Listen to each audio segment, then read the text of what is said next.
I love it that you're here. Thank you so much for being a part of the conversation. Let's do some pod crashing. Episode number 291 is with Amanda from the podcast Soul Sessions. I'm doing well. How are you, Arrow? Absolutely fantastic. To take what you have been given as a gift and turn it into a podcast, that's a special gift. How did you know to trust that this new layer of communication was going to reach people?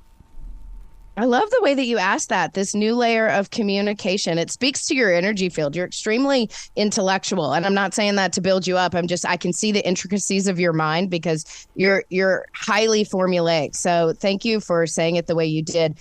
I tell you what, everything comes in this very divine timing. And there was opportunity for me to do a podcast a year or two before this, and it didn't make sense. It would have been too much. It would have been like adding on. So being able to know when things are coming and to trust the divine timing of things versus the urgency that I personally or any of us can get. We get really impatient. We want things to happen. We want things to happen now. But when we work with greater energies, with God, with Source, with our souls, with our higher powers, and we work with the frequencies of the energy field rather than being in all of this self-will, things happen more fluidly, organically, and divinely or abundantly. Do you find yourself ever going, why? Why do you want me to work on this? Because, but yet you feel it. It's showing up in your writing, and it's like, okay, I have to take it to the next level, and that means you've got to get involved with listeners.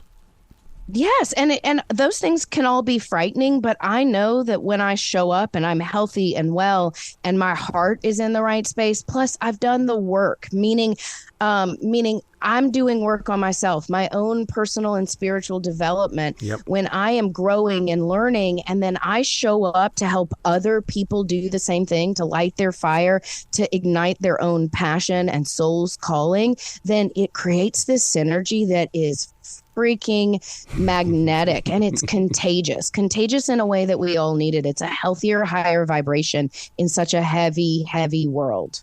I love the way you say that because as Michael was talking about, today is the Voice Day, where we're talking to all the entertainers on The Voice. And one of the reasons why I love doing that is because I want to give them a real, honest to God, professional conversation so that it prepares them for their own future as they grow forward. It ain't about me. It's about preparing them to take their music and be ready for those interviews.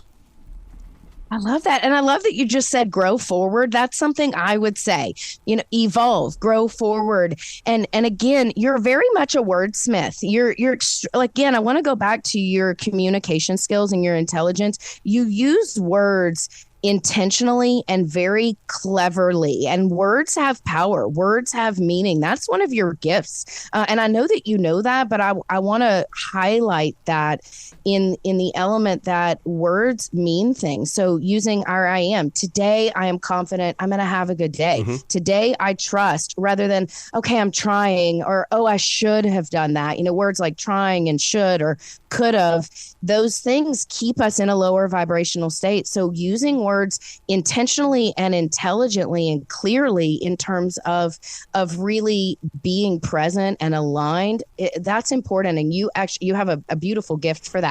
You're also very deep and introspective. You want to read my journals. I know you like your quiet time. Like you like me. It's like, I love my own company, even when it's a dangerous neighborhood. Let me sift through all the rubble and the danger, but I love it here. So you sharing your gifts, you communicating, being out in the world, that revitalizes you because you do crave that private, quiet time. So finding that balance is a healthy thing for you. Well, Amanda, I think it's because that I was called to this forest in South Charlotte, North Carolina, because of some, maybe about 3 miles from here, there are these huge boulders where Native Americans used to live. And I truly believe I was called to tell the story of this forest. And in order to tell the story, I've got to be able to have a relationship with everything that has made up this forest. Now I need to share it. Yeah.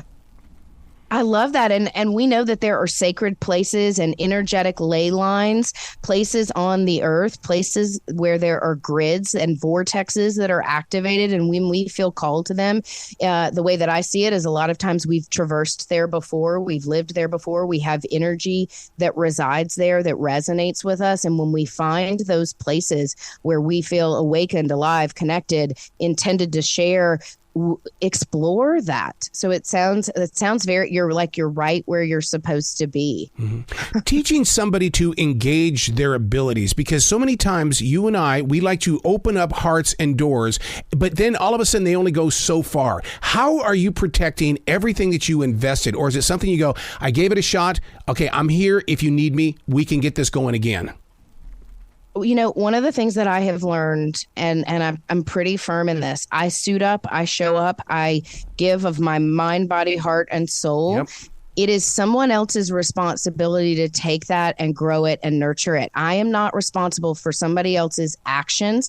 I may love them and care and see all of their abilities, but we individually are responsible for our evolution, our growth, doing the work, doing hard things. And I will be here to be a support system, but it's not like the allopathic approach to spirituality. There's not just a pill for everything. And a lot of us just want a pill. Just give me a pill and make me happier. Whatever it may be, usually there's some heavy lifting that's involved. And when we start to meet the universe, 1 or 2 steps, it's kind of brilliant. And when we do it with a discerning, deliberate heart, the universe will really astound us when we show up and take those first couple of steps, make a decision to heal, to grow, to shift, to evolve in whatever it may be.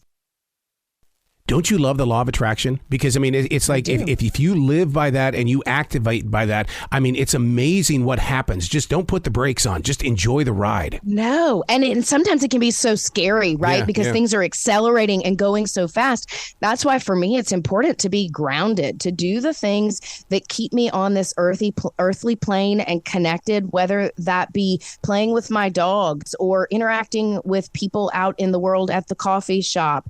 My breath work, my meditation, of course, exercising, but doing very human things, cooking dinner and it being present and enjoying that helps me to harness my human abilities and also those higher consciousness frequencies in a way that are sustainable, because otherwise it can feel overwhelming, cloudy, and then that law of attraction, that point of attraction within becomes murky or dimmed, and then I start sending mixed signals out. Things come out sideways versus being clear and direct in where I'm going and what my aim is, and also letting the universe collaborate with me. Man, that's so much more powerful. My meditation is nidra. So many people like to do the transcendental, but man, when you get in, and one of the things that listeners have got to understand, it doesn't mean you have to sit on the sofa with your legs crossed. You can do meditation anywhere, and it can be in front of a bunch of people.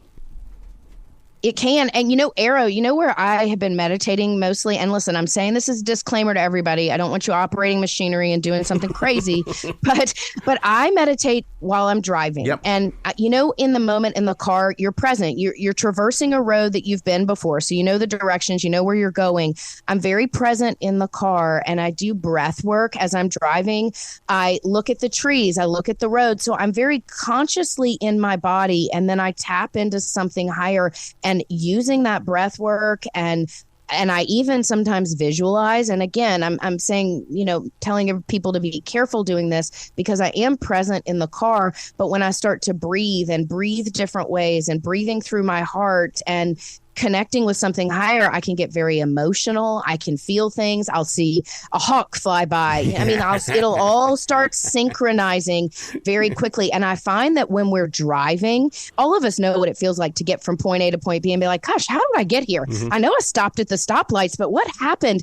There's something that happens in time and space time there where I meditate a lot in the car. Which is very interesting. You talk about the laws of attraction here. You meditate in the car. You create a podcast that we're listening to in the car. Full circle. Yes. Full circle. I love that you connected that. That's so fabulous. And I tell you what, there are so many seemingly mundane places to find the sacred, to meditate. When we hear a song on the radio or we see a piece of art and it moves us, it touches us. There are so many ways to find these transcendent moments in the everyday. And I oftentimes find that out in the world interacting with people. When someone is kind or someone makes me laugh, a total stranger, I not only notice that interaction, when I walk away and notice, oh my gosh, that was uplifting, or that was nice, or I needed a friendly face today.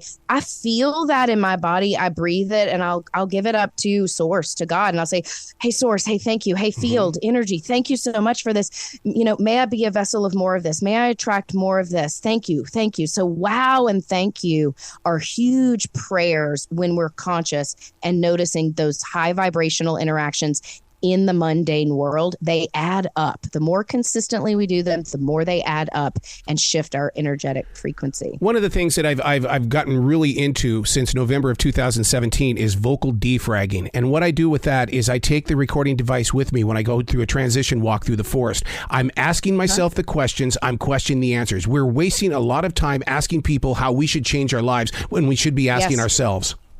Absolutely. And that is actually one of your gifts. Is remember how we talked about that solitude? You love the introspection, your own internal dialogues. That is so important. This difference between isolation, because we all, especially since post-pandemic, we've had a lot of isolation and social anxiety. Depression is running rampant. There are lots of forces and experiences that we are having that are extremely challenging. So finding solitude, which is communion with God, communion with the universe, the field, something greater. And I always tell people that, when you're struggling, when you're having a hard time, instead of reaching out to a friend, as your first course of action, reach higher, reach within yourself. Hey, show me. Hey, God. Hey, spirit. Hey, soul, reveal the answer to me. Show me, help me right now. And then be still, be silent, open those ears, and then go out and reach out for some help. But looking within, there's a whole universe within. Oh my God, you're such a student and yet you're a teacher. I mean, I love that collaboration that you've got with yourself. 15 minutes is not enough time with you. You got to come back to this show anytime. We'll do it again. I would love to connect with you. You and I speak a very similar language, Arrow. Well, we do. Because it's not about us. It's not about us. No.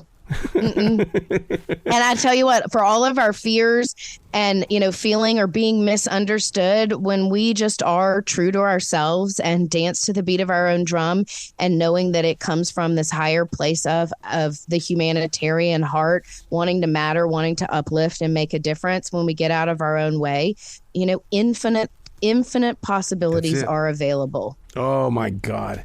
You be brilliant today, okay? Thanks. You too, Arrow. Have a great day. I look forward to staying connected.